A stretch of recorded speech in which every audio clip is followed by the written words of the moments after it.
Ce matin, j'aimerais lire avec vous les psaumes 23. Ah, là, on ne connaît pas. Oui, effectivement, on ne connaît pas ces psaumes. Même les non-croyants, ils le savent par cœur, je pense. Mais en fait, je vais souligner un verset en particulier ce matin. On va lire les psaumes 23, mais ce matin, j'aimerais souligner un verset en particulier qui a transformé ma vie. Bien sûr que j'ai plusieurs passages dans la Bible, plusieurs versets qui m'ont touché, qui m'ont transformé, mais j'aimerais m'arrêter ce matin à un verset en particulier qui m'a particulièrement transformé. Donc nous allons lire tous ensemble les psaumes 23, qui commence comme ça. Le Seigneur est mon berger, je ne manquerai de rien. Il me fait coucher dans de verts pâturages, il me dirige vers des eaux paisibles. Il restaure ma vie, il me conduit sur les sentiers de la justice à cause de son nom. Même si je marche dans la vallée de l'ombre de la mort, je ne crains aucun mal, car tu es avec moi.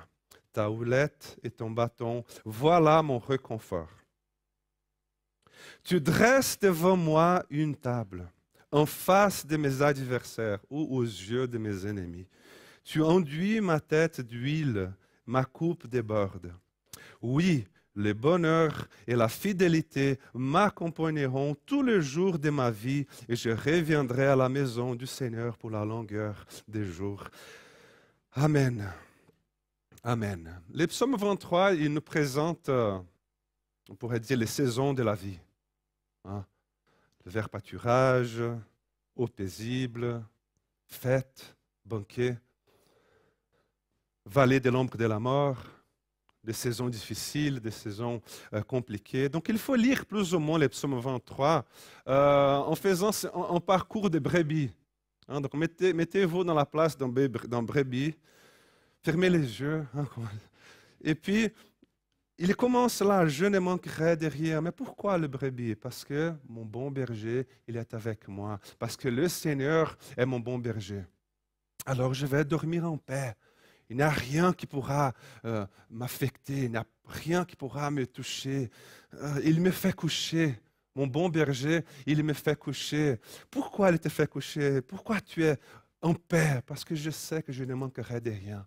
Je sais que je ne manquerai pas de verts pâturages, je sais que je ne manquerai pas des eaux paisibles, et je ne manquerai pas parce que le Seigneur est mon berger. Je ne manquerai pas de quoi boire, je ne manquerai pas de quoi manger, je ne manquerai pas de quoi m'habiller parce que le Seigneur est mon berger et il est avec moi. Et puis il continue, il restaure ma vie. Je vous ai déjà partagé cela, mais est-ce que vous savez ce qui s'est passé avec le mouton lorsqu'il pleuvait? Imagine le mouton avec toute sa laine, tout mouillé, et puis mélangé avec la boue.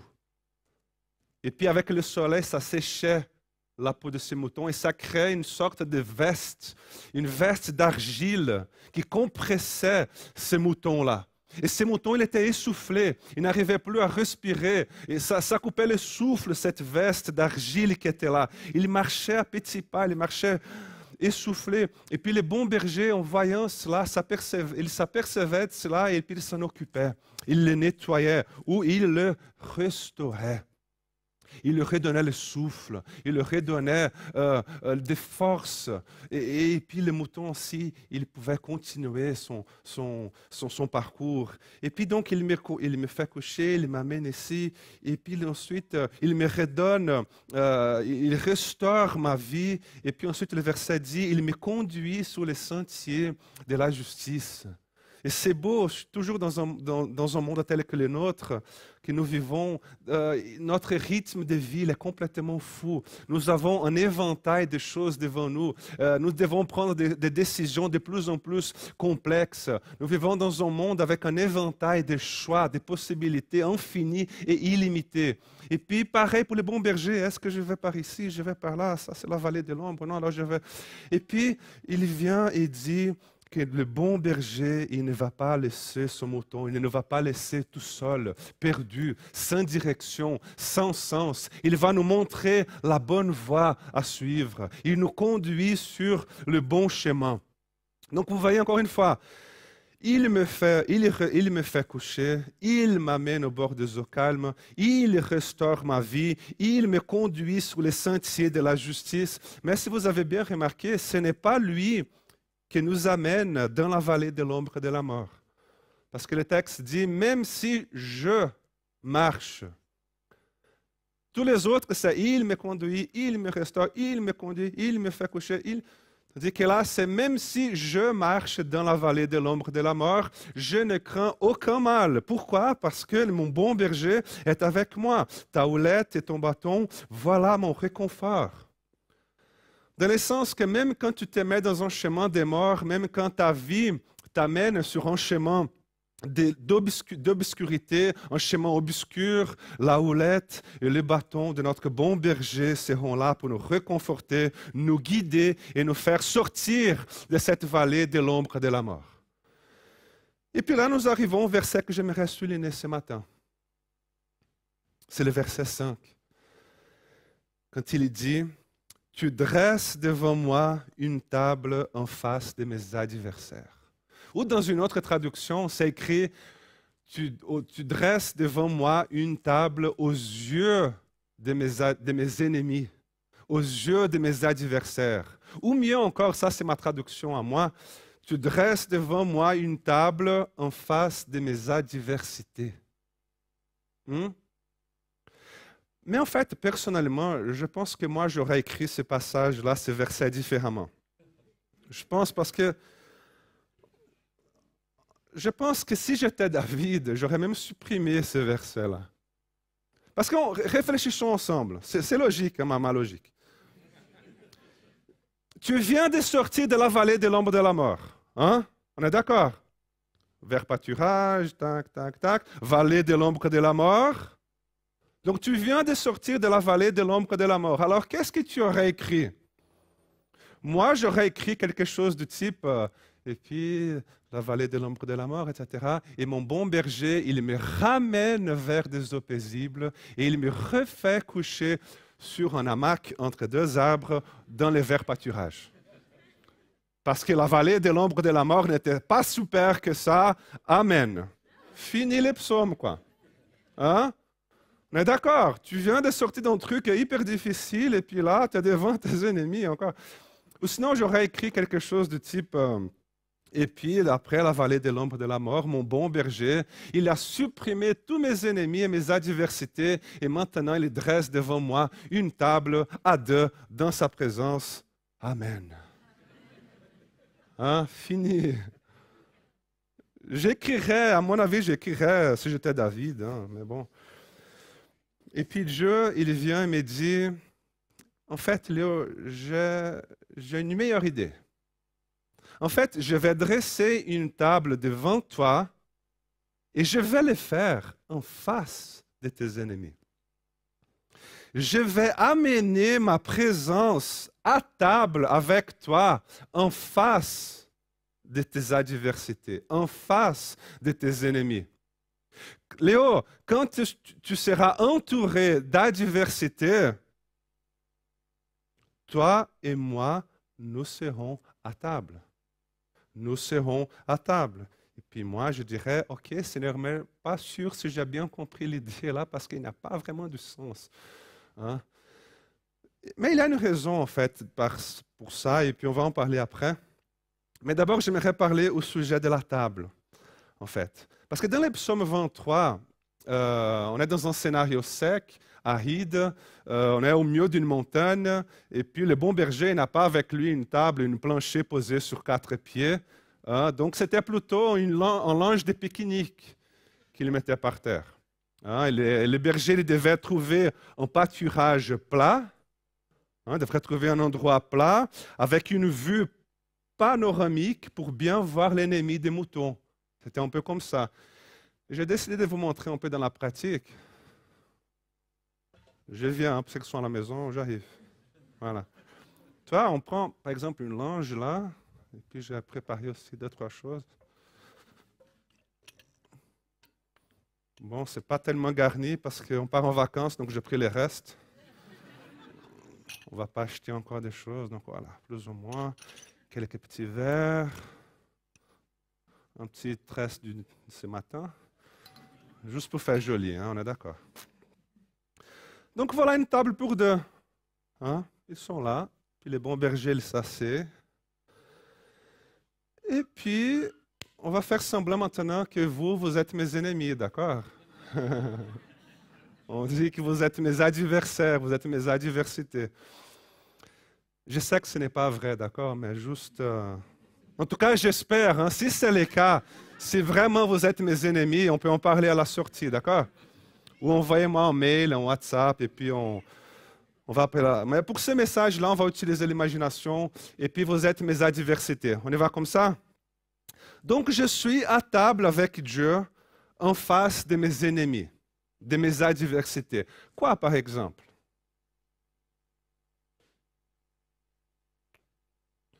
Coronavirus? Quoi, diagnostic?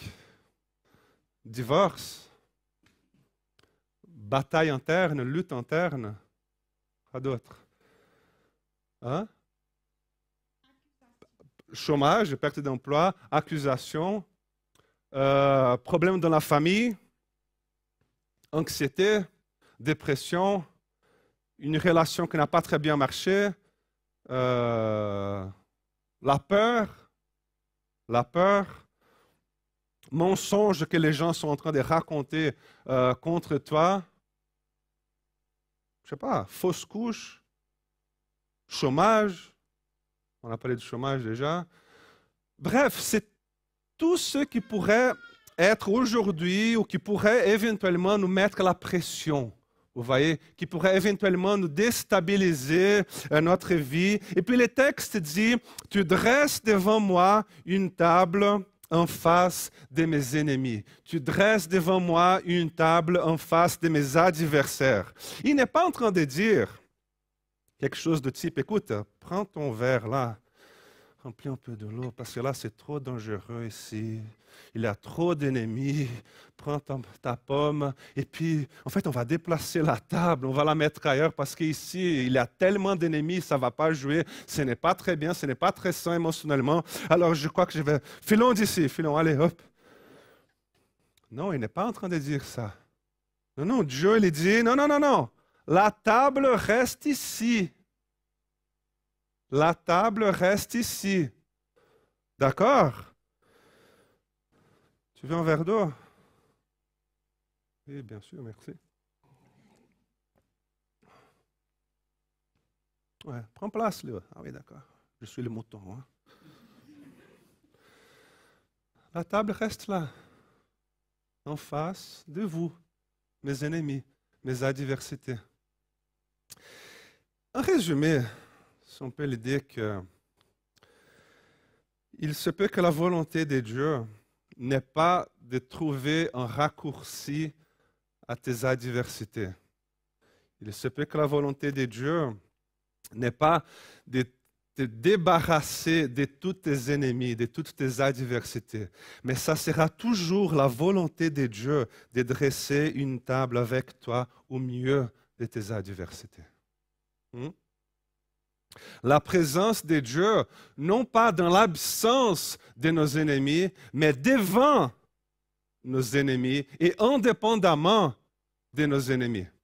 Et puis vous voyez, à la fin de la journée, peu importe ce qui est sur la table, l'important est celui qui est à table avec nous, qui est donc Jésus, le Seigneur de tout l'univers. Amen. Mais maintenant, il est en danger dans cette histoire. Le danger que l'ennemi, il s'assoit à ta table. Ça, c'est le danger. Je me souviens d'une fois, j'étais allé avec mon épouse au resto, et puis on était en train de manger, on était en train de fêter, c'était une fête d'anniversaire, hein, de mariage, pardon. Et puis mon attel, il était sur la table, et puis tout à coup, mon attel, il a sonné, et puis c'était un message WhatsApp que j'ai reçu. Et puis, tu sais, quand tu reçois ce genre de messages qui ont la capacité de ruiner ta journée. Amen. Non, mais... Vous voyez, ces genres de messages que tu reçois de temps en temps qui ont la capacité de ruiner ta soirée. Hmm? Vous voyez ce genre de messages qui t'énervent, qui te donnent envie de prier. C'était un peu ça, quoi. C'était un peu ce genre de message-là que j'ai reçu. Et puis, Élodie me parlait. Et pendant qu'elle me parlait, j'étais en train de réfléchir comment j'allais résoudre la situation. Donc, elle parlait, et pour moi, c'était... Et moi, c'était, OK, comment est-ce que je vais gérer cela? OK, qu'est-ce que je vais dire? Qu'est-ce que je vais répondre? Qu'est-ce que je vais écrire? Et puis, bien sûr, elle a remarqué, hein. Elle a remarqué, et puis nous en avons parlé. Et puis, à ce moment-là, j'ai éteint mon attel et j'ai décidé que cette situation-là n'allait pas gâcher ma soirée. J'ai décidé, j'éteins et je ne vais pas laisser que cette situation vole ma paix, vole ma joie dans ces moments-là. Donc, je vous raconte cela pour dire que quand tu t'attends le moins, l'ennemi, l'adversité t'a déjà envahi et a déjà pris place à ta table. Et c'est incroyable la vitesse que cela arrive. La vitesse que l'ennemi, il s'assoit à ta table. C'est subtil, hein? Il est là, et puis il commence à... Hé, tchou, salut. Bah dis donc, ton mariage là, ça va pas, hein? Non? Tu as déjà commencé à chercher ailleurs, là? Ou... Et puis les diagnostics, là, je m'approche un peu plus, là. Les diagnostics, là. Si j'étais toi, je pense que je commencerais à préparer mes obsèques. Quoi donc, trouver un travail à ton âge? Pendant la pandémie? Non, non tu oublies, hein, c'est pas... Bien sûr que tu es malade. La prière n'a jamais été ton truc. Hein. Voilà, on va cueillir ce qu'on plante. Quoi. Donc, c'est ça. Tu sais que tu ne vas jamais vraiment réussir dans la vie. Hein? Tu sais que là où tu touches, c'est un échec. Tu es vraiment nul. Hein? Ça résonne? Donc tu es à table, vous voyez, tu es à table avec le Seigneur de l'univers. Puis en quelques secondes, l'ennemi, il est déjà à ta table, quoi. Il a déjà pris place à ta table. L'ennemi, les adversités t'ont déjà envahi. Ton bon berger, il a dressé devant toi une table, devant tes ennemis, ou mieux de tes ennemis, de tes adversités. Et quand tu te rends compte, l'ennemi, il est déjà assis à ta table. Il a déjà pris place à ta table. Alors maintenant, comment savoir que l'ennemi et les adversités sont à ta table? Alors justement, quand tu commences à être envahi par ces genres de pensées-là, quand tu commences à être envahi par ces genres de pensées, genre tu ne vas jamais t'en sortir. Tu ne vas jamais t'en sortir. Tu ne vas jamais réussir. Tu n'es pas assez bon. Tu n'es pas assez bon.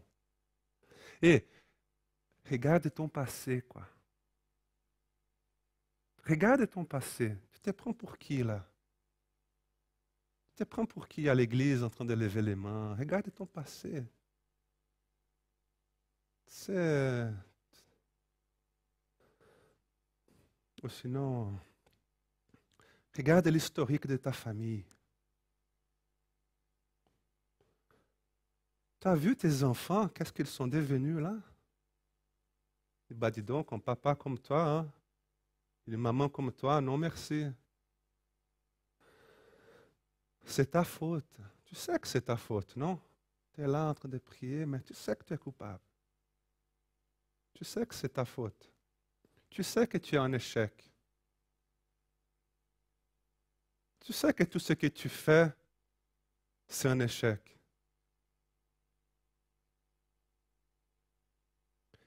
Et puis je trouve beau quand Jésus, il dit, hein, quand on lit Jean, le chapitre 10, le verset 10, Jésus, il dit que l'ennemi, hein, l'adversaire, le voleur, il vient seulement pour voler, pour tuer et pour détruire. Mais Jésus, je suis venu afin que les hommes aient la vie et une vie abondante. Et puis Jésus continue, moi, je suis le bon berger. Je suis le bon berger. Le bon berger qui fait quoi? Qui donne sa vie pour ses brebis. Jésus, il est à table et il dit, je t'aime, tu es précieux, tu es précieuse, je donne ma vie pour toi. J'étais assis sur mon trône au ciel, mais par amour pour toi, j'ai décidé de donner ma vie et mon sang précieux, il a racheté cette place ici avec toi. Amen. Il a racheté cette place ici avec toi. Donc, frères et sœurs, cette table ici, c'est vie. C'est la vie en abondance. Si tu commences à être envahi par ces genres de sentiments, je ne vais jamais m'en sortir. Si tu commences à être envahi par ces genres de sentiments, les choses ne seront plus jamais pareilles. Je ne vais pas arriver à traverser cette vallée. J'ai peur. L'ennemi, il est à ta table. Alors, comment est-ce que je sais cela? C'est très simple, parce que ton bon berger, il est celui qui dit, nous allons traverser ensemble cette vallée. Nous allons jusqu'au bout ensemble. Nous allons jusqu'au bout. Et vous savez, à table devant nos ennemis, nous courons le risque de nous laisser envahir par des mensonges, et nous courons le risque de louper, de passer à côté ce qui est vrai. Et qu'est-ce qui est vrai? Ce que la Bible va dire, que c'est lui qui est en vous, c'est lui qui est à table avec vous, est plus grand que celui qui est dans le monde. Que c'est lui qui est à table avec toi.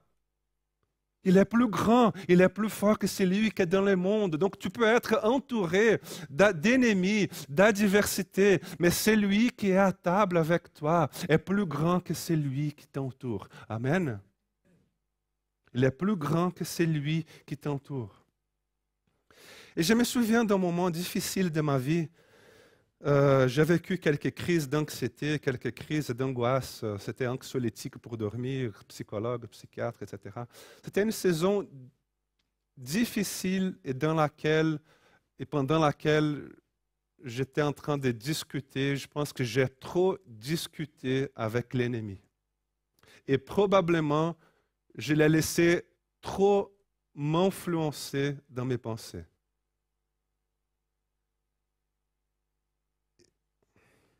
Si tu me connais déjà, plus ou moins depuis déjà quelques années, tu sais que moi, je ne crois pas que tout se résume à des attaques spirituelles.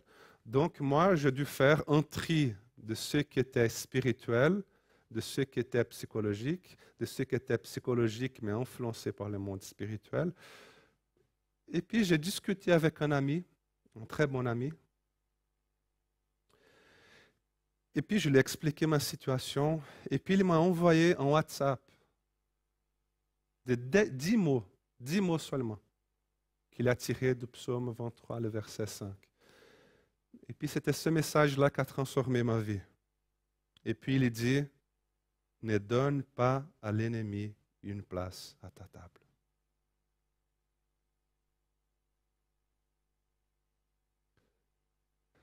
Ne donne pas à l'ennemi une place à ta table. Wow.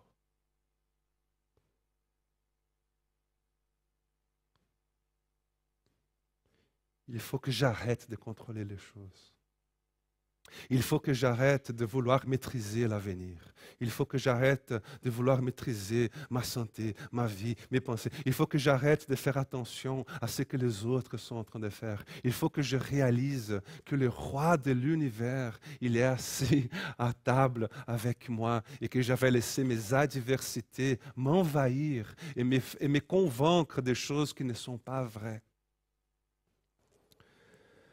Alors, vous savez, j'ai pris ce texte-là, ce WhatsApp, à cœur. Je l'ai pris à cœur avec moi.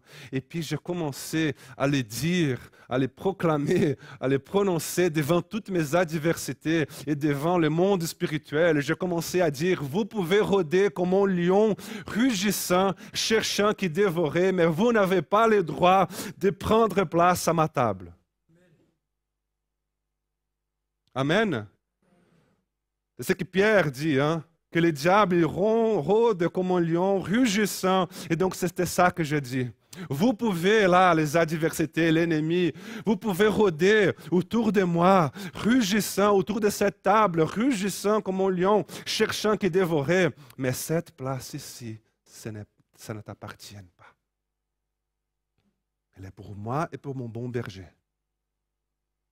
Donc, cette table, mon bon berger l'a dressé pour moi devant mes ennemis. Alors la question c'est, pourquoi alors une table devant mes ennemis? Pourquoi pas une table sur une terrasse avec vue sur les Alpes? Pourquoi pas une table seulement avec mon bon berger et moi au bord des eaux calmes? Parce que Dieu veut montrer devant tes ennemis, devant tes adversités, qu'il est plus grand qu'eux.